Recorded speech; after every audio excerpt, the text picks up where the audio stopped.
And that's the scene there in Afghanistan as riots continue to plague the nation. Angry Afghans talking very excitedly about the fact that the United States at Bagram Air Force Base burned some Qurans as part of waste disposal. It has turned into a very dire situation. There are some Americans that have been killed. And the situation continues to threaten the American garrison there in Kabul. This is Power Play. And Internet, these are very serious times. And for anybody who has a loved one who's in Afghanistan, or if somebody's watching over there, our prayers and our thoughts are with you. This is an unsettling time after a decade of unsettling times in Afghanistan. But I hope that you will forgive us and excuse us, Internet, as we talk about the political consequences of what's going on over there and how it may affect the 2012 election. It's a pretty big deal. Charlie Hurt from the Washington Times will continue to help us do this. But Internet, you know and like David Mercer. He's the former Deputy National Finance Director for the Democratic National Committee. He's a Democratic strategist and a friend of the show. So, gentlemen, I know it feels crummy to talk about the politics of something at a moment when U.S. troops are in harm's way over in Afghanistan, but the political process certainly shapes our decisions in Afghanistan, and what happens in Afghanistan certainly affects the American political process here. It's something of a vicious cycle that goes on, has been going on for a decade. So I want to get your top-line take, starting with you, David. When we see these problems, when we see what's going on in Afghanistan, President Obama has accelerated the drawdown. He did 2 surges and then started to draw down and then has accelerated the drawdown. The war is unpopular, and, you know, other than basically wearing a T-shirt that says "I killed bin Laden," he has been out there saying, look, I'm solving these problems. Superman. I'm right. I'm solving these problems. I'm killing the bad guys. I'm bringing our troops home. This would seem to threaten that plan. First, let me second the prayers that you offered to the families of those that were lost, and the continued safety of those that are coming into harm's way. With that said, look, between now and November, whether it's Iran, whether it's Egypt, as with Afghanistan, we're going to see these kinds of flare-ups or issues or crises that come in to challenge us. And I think, that could go one or two ways. The president can continue to show his leadership, as you had mentioned, regarding bin Laden and providing for the security of the United States and its people and the homeland. And secondly, or it could be that something gets out of control. For all of us, including the president's standing, we would hope that those can be controlled, those factors, so that we can put things to bed and maintain our security. Charlie? I totally agree with David on the first part, and that is with President Obama's execution of the efforts in Afghanistan. I think it's been quite impressive. Getting bin Laden, I'm really glad. I was thrilled. I was very I hated that guy.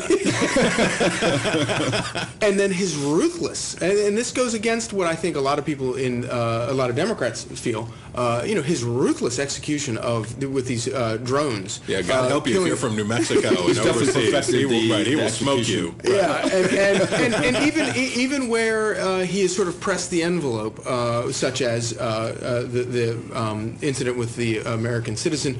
Good gracious, can you imagine if President Bush had done that with an American citizen on foreign soil? Oh my gosh, killed that one New Mexican over there? Yeah. We would still be talking about that. But so as great as all that is, and I my hat's off to President Obama on all of that. All right, so Charlie stands in favor of killing terrorists. He's on the record. Yeah. He's there. Well, that's not the newsflash. The newsflash is they're saying something nice about President Obama. But the problem is that it's still, all of these issues, and Iran is one of them. The current situation in Kabul is another one, where when he comes out and says things, a lot of people are not in sync with his opinion on these things, and apologizing, for example. I mean, that's a big deal for the President of the United States to bow and scrape and apologize for something like this.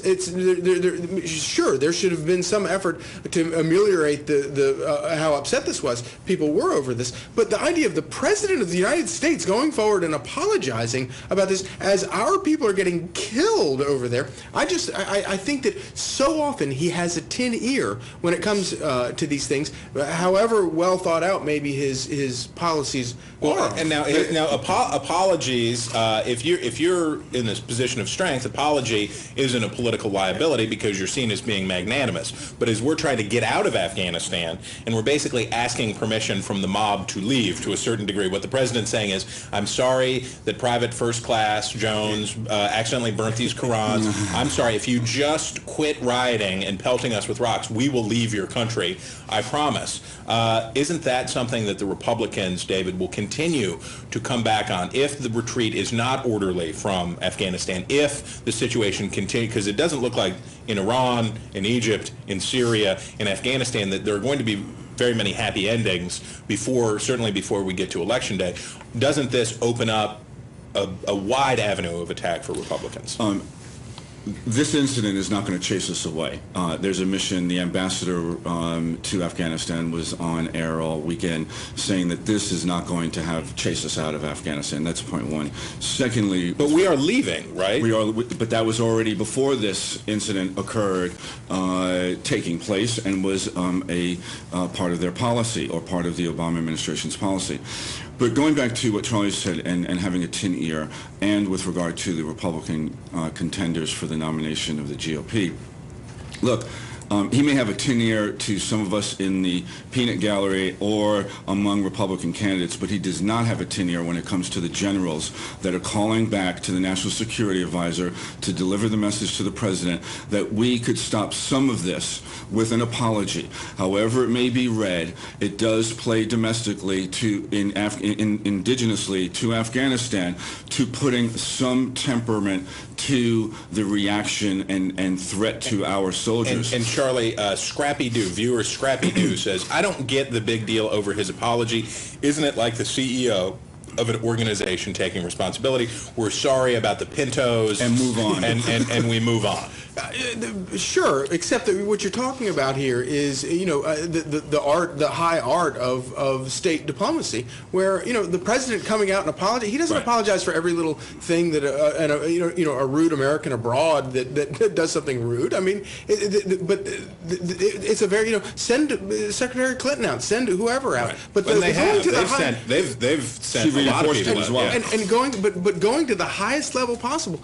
I think was, and I think a lot of people agree, was was unnecessary. But the other thing is, and this to me is the most crucial thing about it, in terms of domestic politics, is that Afghan domestic or U.S. domestic? U.S. domestic. Okay. Is that in that part of the world, apology is a sign of weakness. It's a very dangerous thing to get into. They don't react. They react to strength. They don't react to.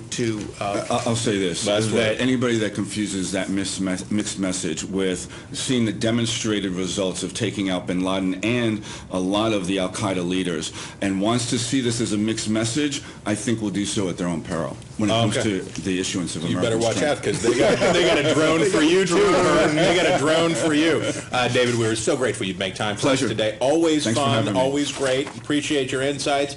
Internet, we're going to take a break, and then when we come back, we're going to indulge you in what you like to do so much, which is talk about potential ways forward for the Republican process. Is somebody going to join the race? Will it be a contested convention? Are we just going to cancel the election? Who knows? Why can't I stay for this? Because we want you to do the hard work. But when we come back, we'll have our frolic with a top Republican strategist. We're going to sort this stuff out. I promise it'll be fun, so stick around.